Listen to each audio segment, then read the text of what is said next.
So Moto G Stylus 2023. We do have the Android 14 update, which I just got last night. And it says try new lock screen. So let's go ahead and see what we got here. A bunch of new settings for the new lock screen. I did notice when I first picked it up, I thought it was the Google Pixel when I first picked it up, because they did have the similar lock screen. I was like, wait a minute. And when I actually looked at it, it was a Moto G Stylus, and I did get the update. So I did get the update to Android 14, and you should check your device out if you do have this device right now and see if you do have the update.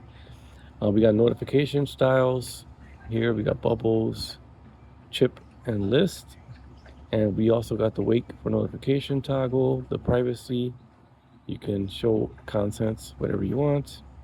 Safe reply, sleep mode notifications, sleep mode interactions, media preview. So we do have a bunch of goodies when it comes to the lock screen. You also have show wallet, show device controls, use device controls, text on, lock screen. You can change that up, and you can skip the lock screen altogether. That's what I like. It's just pretty fast. See, skip the lock screen. When you use the face unlock, it just skips the lock screen. So pretty good stuff. Anyways, drop some comments down below. Let me know if you got the Android 14 update for the Moto G Stylus 2023. We out.